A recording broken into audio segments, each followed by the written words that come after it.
Hey, this is Mark.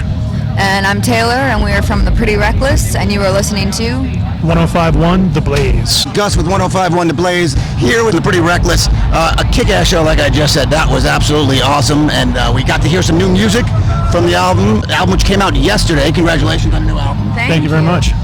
My pleasure. First of all, the feedback on the album, how's that been so far? Oh, it's been fantastic. The fans have been really, telling us a lot on social media how much they love it, and the reviewers seem to like it a lot, and it comes down to we like it a lot, so it's been great. That pretty much covers everyone. So good. It's good. Good so far. Now, obviously, since you're always trying to grow and evolve as artists, is there anything on this album that, say, you wouldn't or couldn't have done maybe 5-6 years ago? Well, we've kind of grown together as a band. Well, I'm not 15 anymore, Exactly. so that helps. Your vocal range is definitely increased. Your confidence. I mean, all of our confidence is increased as a unit, as individual musicians. We pushed ourselves and each other to grow as people, as artists, as a band. I think we're all our harshest critics. It works out in your favor. It does. It sometimes isn't so fun, but it's true. That is true. Now, after all the success of the last two albums, do you guys feel that pressure when you go in to write? Like now you're able to tune that out? We don't even think. It's not feel the pressure. We don't even think about it. Any pressure is internal. All the pressure is internal. I mean, we'd make music whether it was getting released to the world or not. Like, we'd be a band playing tiny little New York clubs if we could get a gig that night. It's not the thought of it being released or people hearing it doesn't even cross our minds when making music. It's because it's so internal and so for ourselves that when it actually does get released, it's strange. It's a very weird feling. Still to this day, even with the success you guys have had. So much time is spent in the songwriting, even before we get into the studio. By the time that the record's done, it's like you're 2.5, 3 years into the actual music, and you're so invested in it personally, emotionally. It's kind of like it's your baby, it's your child. It's when you're putting it out there. It's a very, very strange thing. Yeah, I always say my line is that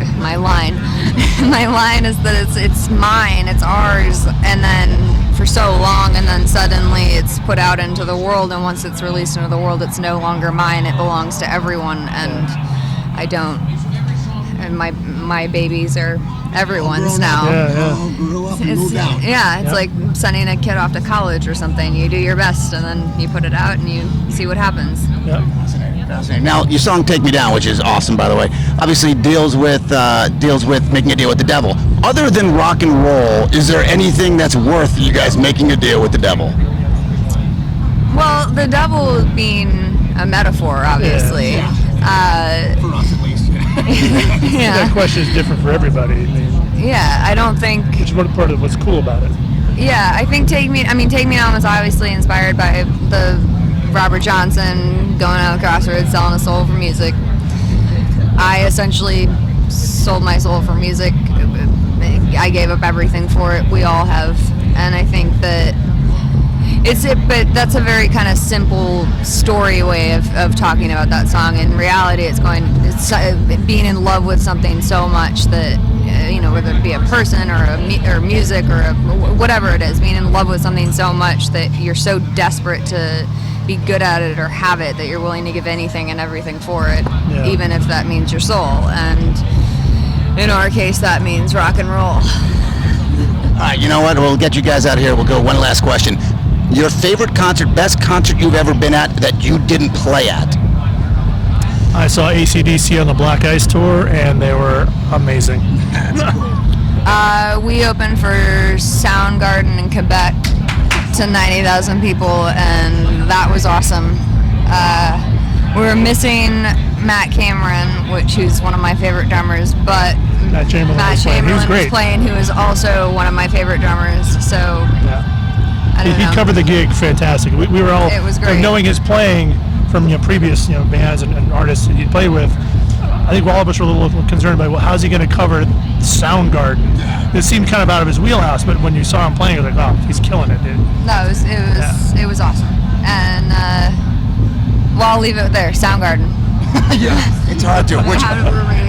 unfortunately, your answer did raise one more question, which I did want to ask, because I'm watching you guys and the crowd going nuts and they're singing along with you. Most people are never going to have an opportunity to know what it feels like to play in front of thousands of people that are screaming and screaming and loving what you're doing. Is there anything else you can think of that you can even get close to comparing it to? The only I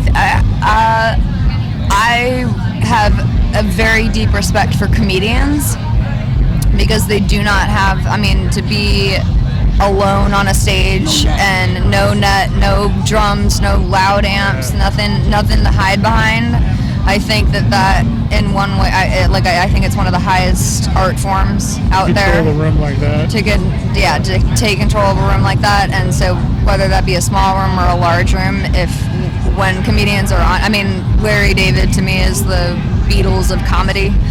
And then so I worship comedians, I really do. So Larry David, Louis C.K., Mark Maron, Todd Barry. I just saw Ali Wong's new Netflix special, and she's fantastic. So I think that their job in one way is almost harder, because at least I can crank an amp and that's. E chord and you're a god. Yeah, E chord and it gives you power. Yeah. Absolutely awesome. Continued success, guys. Thank you very much. Thank you, Brian. Thank you for the support, man. No worries.